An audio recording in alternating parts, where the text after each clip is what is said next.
Take an office. Any office will do. No matter what its product or service, whether it be located in a business, a government agency, or in a medical or educational facility, the basic work of that office, the product of its employees' efforts, is information.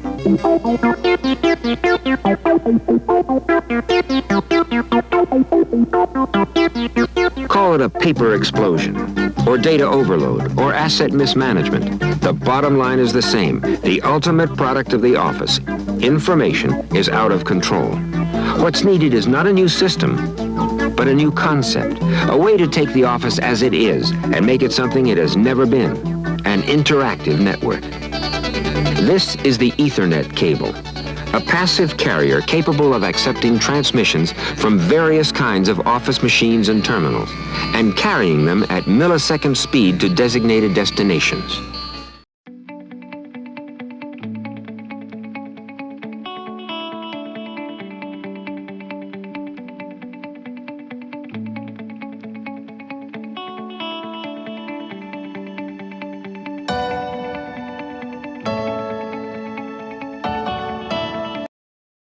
¿Qué tal? Buen día, buena tarde, buena noche a la hora que nos estén escuchando. En esta ocasión vamos a presentar lo que vendría siendo el tema de tecnología de Ethernet, mi compañero Diego Villegas y un servidor, Gustavo Villazán. Dentro de esta presentación vamos a abordar una pequeña introducción. Vamos a profundizar en la capa física, en la capa de enlace de datos, en las aplicaciones, sobre todo enfocadas a Internet de las Cosas, y una pequeña conclusión. Como introducción, Ethernet es un estándar de la IEEE que está definido para la transmisión de datos en redes de área local.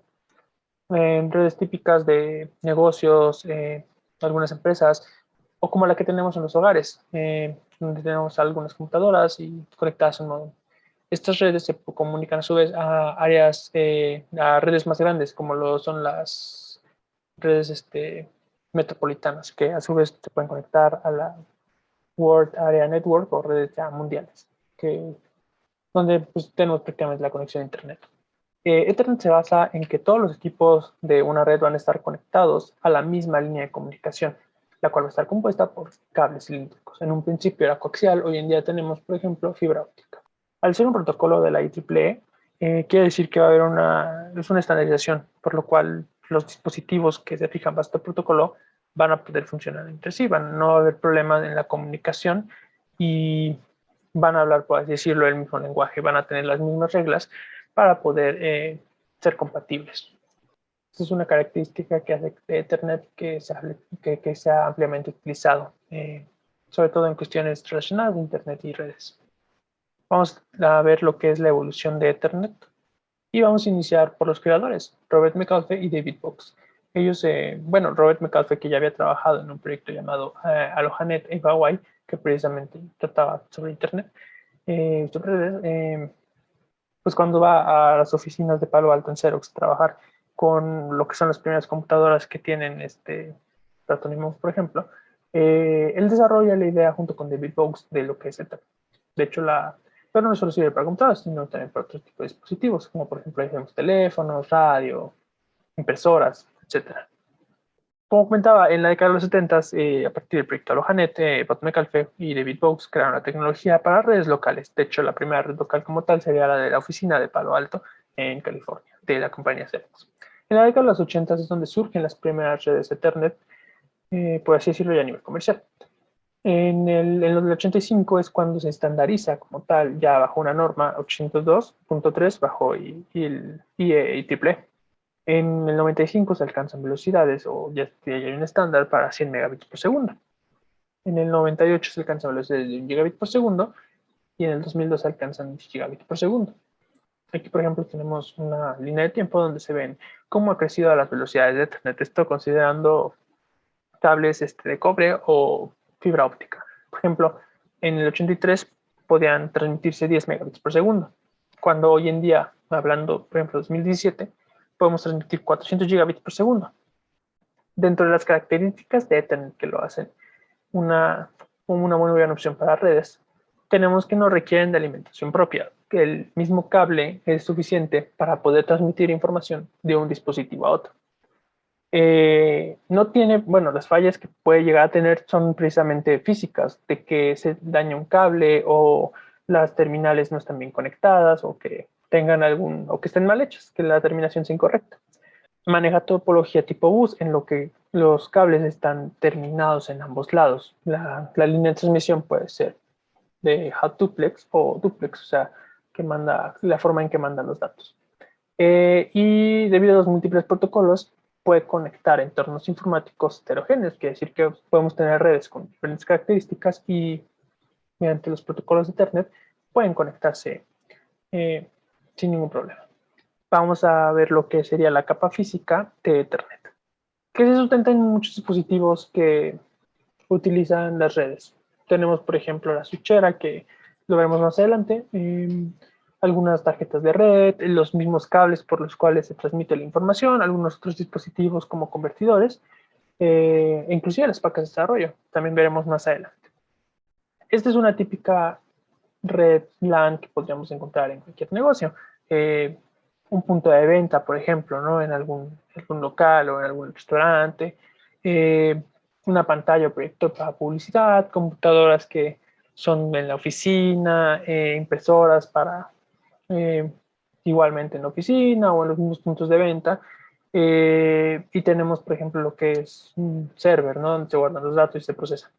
Todo esto, pues la información, todo esto son fuentes de información. Están constantemente recibiendo y generando información. Y esta es la comunicación o la forma en que se transmite la información está gobernada o se dirige mediante el switch. Dentro de los estándares de Internet tenemos que la base de Internet, que es el más típico, es el de 10 megabits por segundo. Hoy se cuenta con Fast Internet que alcanza los 10 megabits por segundo, que pues, es algo que se ofrece mucho, ¿no? En compañías. Tenemos un gigabit por segundo, que ya es una mayor velocidad, y por supuesto 10 gigabits por segundo, velocidades que ya se alcanzan, que son ampliamente utilizadas, por ejemplo, en ambientes donde se necesiten una gran cantidad, que se procese una gran cantidad de datos o servers, por ejemplo. Y pues habíamos dicho que en la capa física va a estar, por ejemplo, compuesto por el cable, que es el medio de transmisión, donde van a pasar todos los datos. Hay que entender que también hay diferentes tipos de cables y estos van a depender tanto de la aplicación como de los costos, como de lo que es el nivel de estabilidad que requeramos. Por ejemplo, tenemos la categoría 5, pues prácticamente ya está descontinuada, pero es la base, ¿no? Categoría 5 es como una mejora a esto. Estos son los típicos cables que encontramos en nuestras redes en casa, ¿no? Que están conectados a un modem o que se conectaban a las computadoras, por ejemplo. Tenemos la categoría 6 que ya alcanza velocidades mayores y que se puede observar que tiene un recubrimiento para evitar las interferencias electromagnéticas. Tenemos, por ejemplo, el Cat6A, que también ya ofrece también una mayor estabilidad, mayor velocidad, mayor frecuencia de operación, y el Cat7, que es inclusive todavía más aislado frente a interferencias. Estos cables son, digamos, que los más estandarizados, más utilizados. Hoy en día se tiene categoría 8, pero todavía no está muy bien estandarizada y no todas las compañías, por ejemplo, lo ofrecen, ¿no? El cable que pues es muy popular, muy conocido, que son el par trenzado, ¿no? De hecho, hay dos tipos, que es los que son un solo hilo conductor y los que son de muchos hilos, o sea, que este es un simple alambre o los que tienen muchos alambres. Eso también tiene características que permiten, por ejemplo, la flexibilidad o el entorno donde se maneja. Dentro de los dispositivos también tenemos switchers y routers, los cuales van a dirigir las conexiones entre las computadoras o los dispositivos que están en la red. O inclusive en algunas redes, o sea, se pueden conectar pequeñas redes mediante switchers y routers. Básicamente van a decir a dónde va la información, a qué dispositivo y en qué momento. Podemos ver que, por ejemplo, tienen múltiples entradas para múltiples dispositivos. Estas son comúnmente las cosas que observamos en los servidores que están, puede ser una empresa o puede ya ser un centro especializado de servidores. Otros dispositivos que tenemos son los gateways y los bridge o las puertas de enlace, por ejemplo, ¿no? Básicamente estos sirven para conectar redes. El gateway puede conectar redes diferentes, de diferente naturaleza, o el puente conectar redes similares, que el conectar redes similares es como que funciona como si fuera una sola red. Este, por ejemplo, es un bridge que es para un entorno más industrial. Igual tenemos aquí un gateway también. En sí, ambos conectan redes. Y algo importante que pues, hoy en día está siendo más extendido es la fibra óptica. Considerando la otra opción que serían los cables de cobre en los RJ45, ofrece una serie de ventajas. La principal sería la inmunidad a las interferencias electromagnéticas. Por ejemplo, este es un típico conductor de fibra óptica, que es una consideración de la fibra óptica es que son más caros, es más caro poner fibra óptica, es un proceso un poquito más complicado, pero ofrece una serie de ventajas como mejorar pues la estabilidad precisamente a esta interferencia electromagnética. La fibra óptica funciona a partir de luz, que la luz envía la información digital mediante los pulsos, y entonces pues no se ve afectada por esas digamos corrientes, parásitos que pueden generarse en el cable, como lo vendría a ser en los cables de cobre. Aquí, por ejemplo, podemos ver lo que son los test que se hace para la fibra óptica. Pues son más sensibles, son más especializados. Lo que ofrecen también son mayores velocidades y no importando tanto la distancia. Un cable normal de internet, tiene un rango limitado de distancia. La fibra óptica resuelve un poco ese problema. Obviamente esto en cuanto a la transmisión y recepción de datos. Uno de los temas principales es el principio de transmisión. Como sabemos o ya se mencionó, uno de sus principios de transmisión es a través de un solo nido conocido. Una de sus principales características de la comunicación Ethernet es que es una sola línea de transmisión en todos los equipos, y aparte tiene una característica muy importante, que es la conexión. El protocolo tiene el Carrier Sense Multiple Access with Conjunction Detection, que detecta todas las colisiones de los datos, lo cual hace que la información no se envíe si no es necesaria, si se encuentra una colisión, y te envía una información. Esto ayuda mucho a que se pueda ver de una cierta manera la información más estable de lo que se tiene con los demás protocolos. Pero dentro de este protocolo de comunicación Ethernet existe el modelo ISO, que es Open System Interconnection. Ya hablamos sobre la capa física y ahora es la capa de enlace de datos, donde la capa de enlace de datos es donde se transfiere o donde se manda la información que deseamos hacia otro dispositivo. Esta capa de datos se puede manejar de dos formas, la LLC y MAC. Cada una de estas tiene ciertas características, pero principalmente vemos las diferencias que tiene o limitaciones que tiene la capa física a la capa de enlace de datos. Una de las limitaciones de la capa física es que no puede comunicarse con capas superiores, con lo que la capa de enlace de datos sí puede. No puede identificar los dispositivos, solo reconoce corrientes de bits, no puede identificar múltiples transmisiones cuando se transmiten múltiples dispositivos.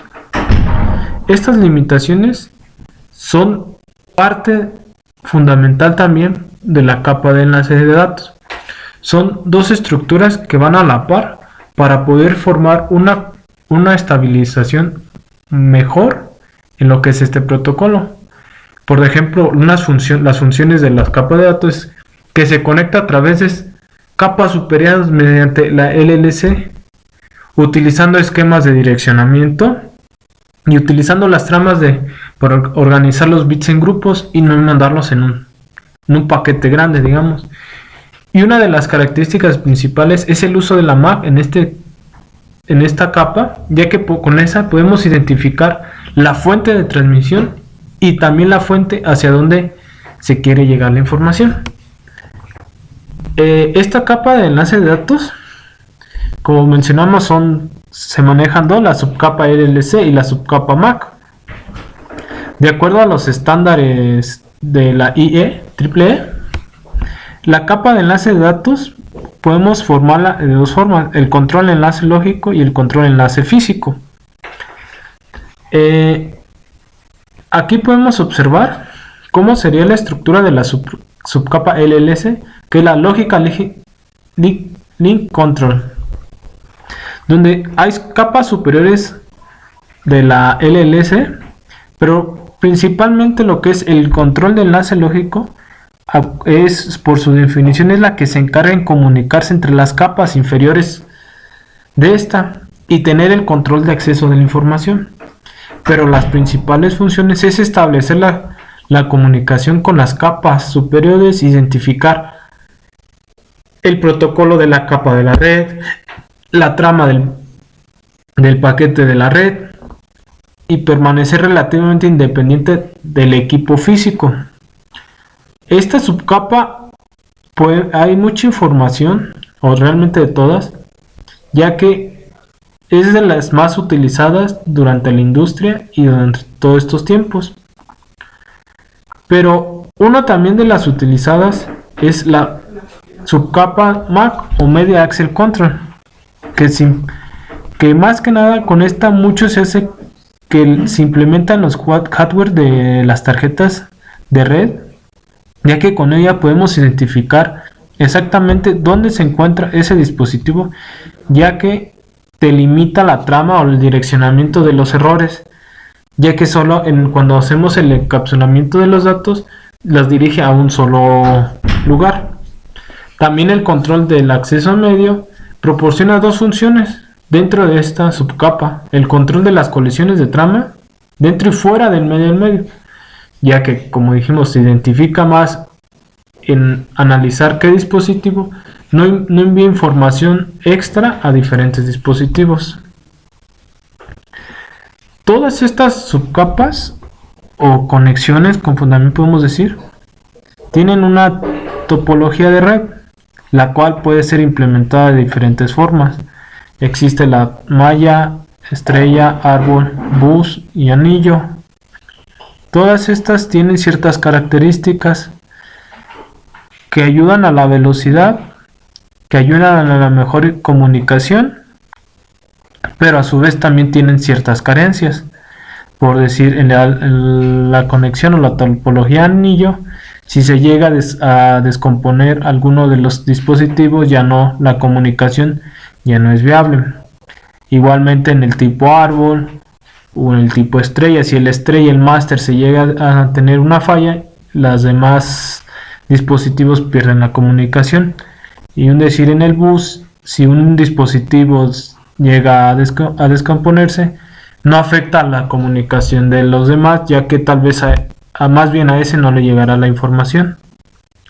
Por ejemplo, aquí podemos observar una combinación de una topología tipo estrella y a la vez una tipo bus, donde tenemos nuestros nuestros, digamos, servidores o registros, y cada uno de ellos tienen una topología estrella o una topología árbol.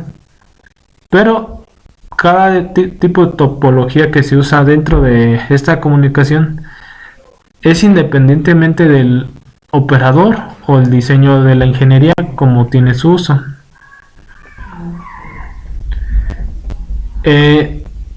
Mencionaremos un poco más de estas direcciones tipo MAC, ya que dentro de la industria o de la comunicación es un poco más usado, ya que reconoce con este sistema el direccionamiento de la información y la envía a un lugar específico.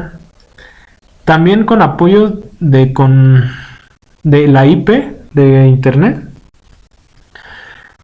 Con esto se hace más fácil el envío de la información y evita las colisiones de la información.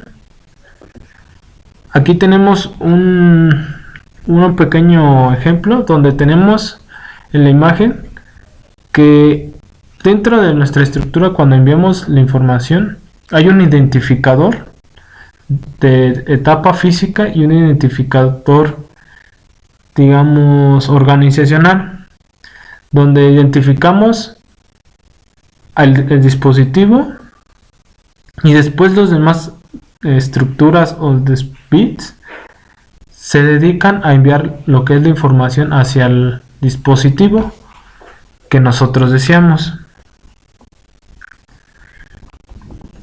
Aquí, digamos, aquí lo podemos ver de una cierta manera más específica. Esto también depende de la forma de la conexión que nosotros realicemos o del formato de la trama, más que nada.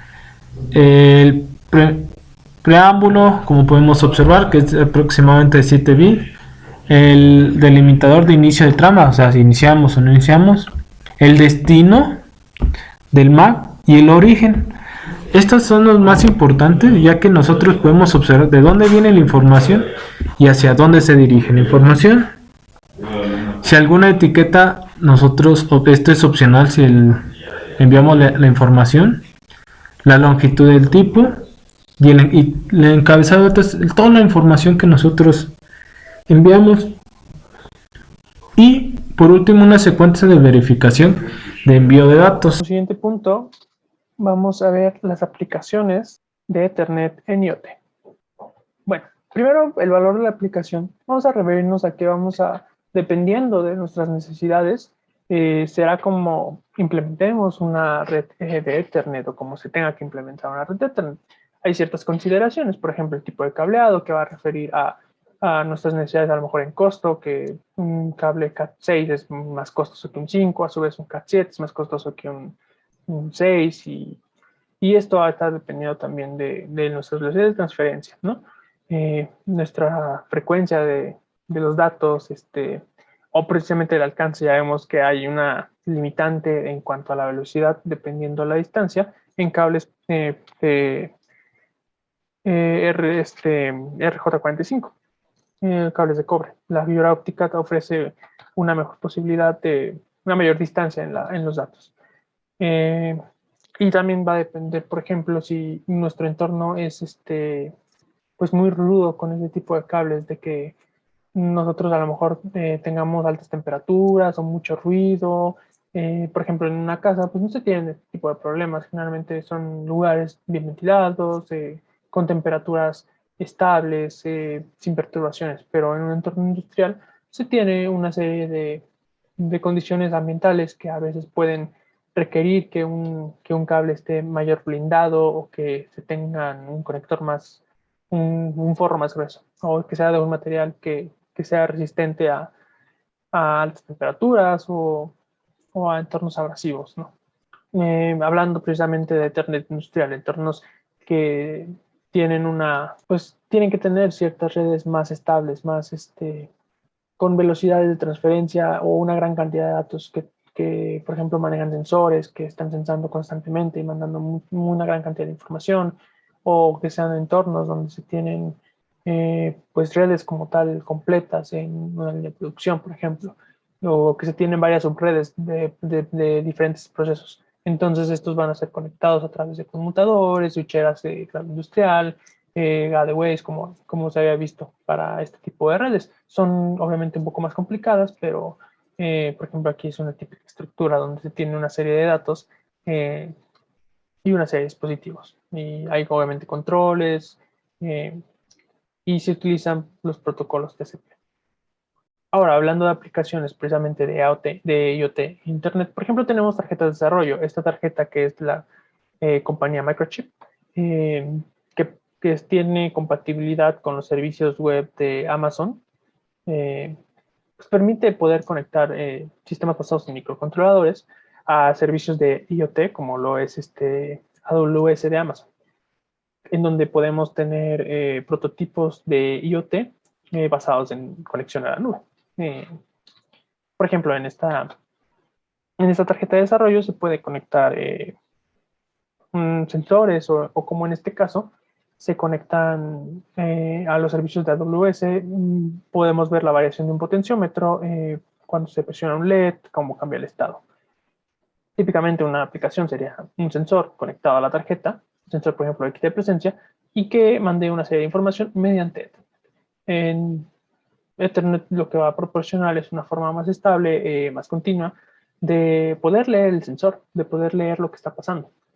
Y lo podemos revisar en un dispositivo móvil, en una computadora. De hecho, también este tipo de tarjeta tiene, pues, puede ser mediante un servidor MQTT o con los servicios de Amazon. Aquí, por ejemplo, de la empresa Texas Instruments tenemos lo que es un Physical Layer, comúnmente llamado PHY. ¿Qué es lo que hace básicamente? Conectar la capa de enlaces, lo que sería MAC, con la capa física, hablando ya precisamente de los cables. En este diagrama, por ejemplo, vemos que podemos conectar un microprocesador, una unidad microcontroladora o una FPGA, lo cual mediante una interfaz podemos conectar esos dispositivos a Internet. Que a lo mejor tenemos un sensor en nuestra tarjeta microcontroladora y podemos, pues esta es una forma de conectar eso a Internet. Esto obviamente el que sea por Ethernet nos va a dar las ventajas de estabilidad, de poder tener mayor velocidad, entre otras ventajas que, bueno, ya hemos repasado. Otro ejemplo que también es muy comercial es el de Arduino, la Shield de Arduino Ethernet, que básicamente nos permite pues tener ciertas características de servidor en nuestra tarjeta de Arduino, lo cual pues ya es una otra forma de conectar a Internet, dejando a un lado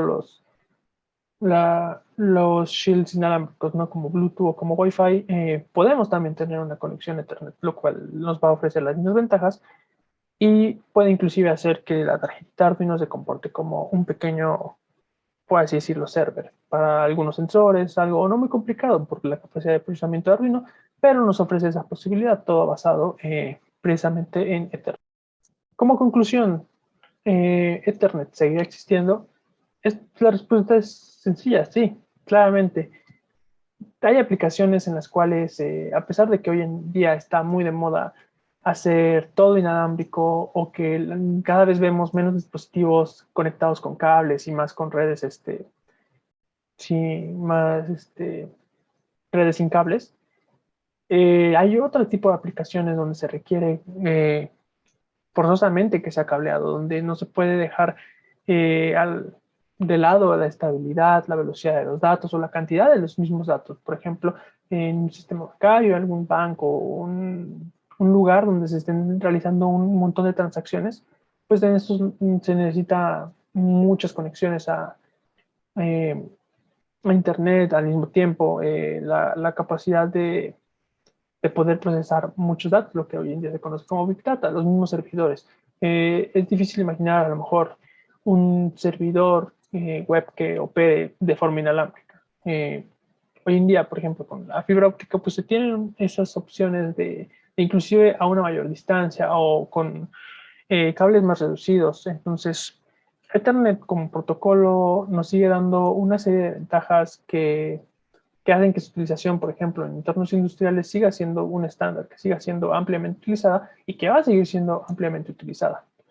No hay que olvidar precisamente que Ethernet y Internet están muy ligados, entonces, pues Ethernet sigue siendo una forma muy, muy segura, muy estable, muy robusta de conectar dispositivos a Internet. Eso sería todo de nuestra parte. Agradecemos su atención y esperamos el contenido haya sido de gran utilidad. Un saludo. No queremos irnos sin antes recomendarlos, ver algunos videos de YouTube que explican este mismo tema. También ponemos nuestras referencias y les deseamos a todos un excelente día.